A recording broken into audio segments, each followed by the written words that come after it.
Pork steak, anyone? So where does that tricky pork steak come from? Pretty simple. It comes from the pork butt. Oh, the pork butt. The hindquarters of the pig, the haunches, the butt, the fundament. Actually, no. The pork butt is actually located in the shoulder of the pig. The hams are what are located in the butt of the pig. So I see how that alone can be confusing. But as you know from a pork shoulder, it's some of the juiciest, most flavorful part of the pig. So let's get it rubbed and let's get it on the smoker. I'm going to smoke this at a temperature of about 275 degrees, anywhere from about 250 to 300. And it's really only going to take about an hour to get to the internal temperature of 165. Then we're going to put it back on the smoker, wrapped, take it to about 195 to 200. We're going to pull it, we're going to tack it up with some sauce and maybe a little bit of soda to get more caramelized sugars. And then we're going to rest and serve it. Now, for those of you who are unfamiliar with what Hogs for the Cause is, we're primarily a barbecue and music festival that happens every spring in New Orleans. About 30,000 people come out. There's over 85 to 100 teams cooking in the barbecue cook-off.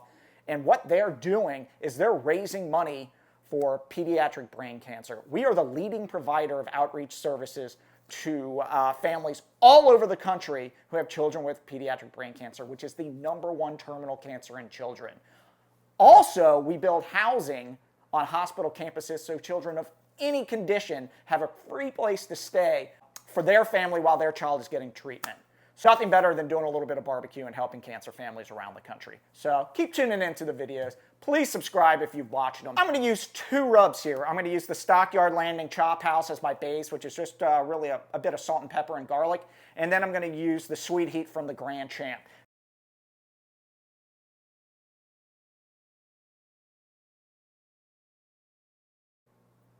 Here we have our beautifully rubbed pork steak. Now it's going to get ready to go outside. I'm using my big green egg on indirect heat. Again, I'm going at about 275 degrees. I'm going to cook it to 165, pull it, wrap it, cook it to another 195 to 200 until I think it's tender. And then we're going to tack it up with a little sauce and soda and get this thing ready to serve. It's been about an hour. I've flipped the steak once, and as you can kind of see from the weather outside, and I can't make this up, but we are under severe thunderstorms and tornado warnings. It's your classic Hogs cook. Let's take a look. Oh man, it smells delicious. And you can start to see that fat bubbling up and it's starting to get crispy. Oh gosh, beautiful. All right, let me get an internal temp and see where we are. I'm hoping that we're close to around 165.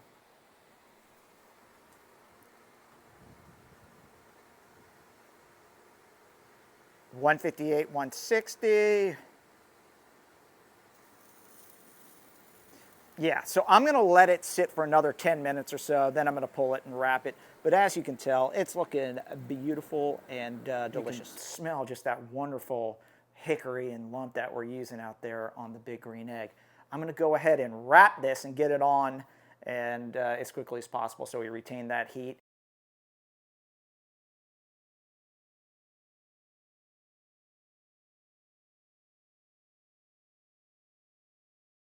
A lot of people like to spritz their meat. I'm not a huge proponent of it. I think when you spritz your meat, you're going into a temperature that's so hot that the spritz actually evaporates while you're putting it on the meat. And that actually causes the meat to cool down a little bit because that smoke is working on that spritz instead of on that meat.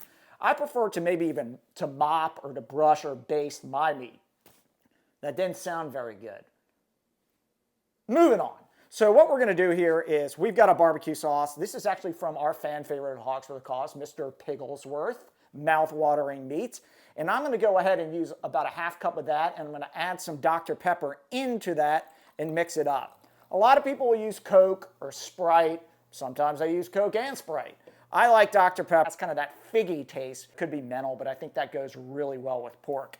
And what we're doing here is, and why we use soda, is that it helps to caramelize the meat and to really help with the tacking process. So I'm going to Take out the meat and just brush this on both sides. Then we're going to go back to the smoker, let that tack up by sitting it on there for 5 minutes each side. Then we're going to rest it. We're going to eat it.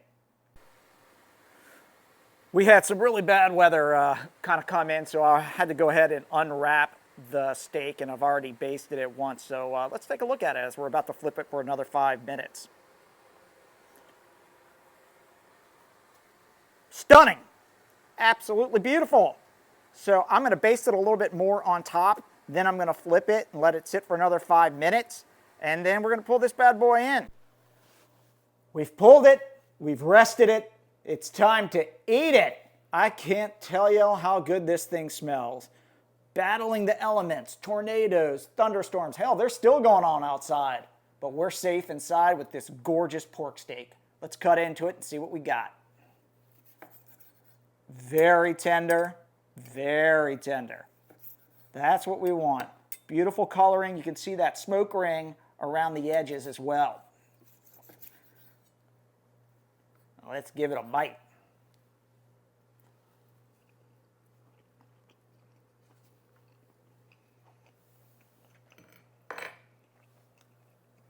Tender, juicy, fatty, delicious. Everything you want in a steak, but it's pork.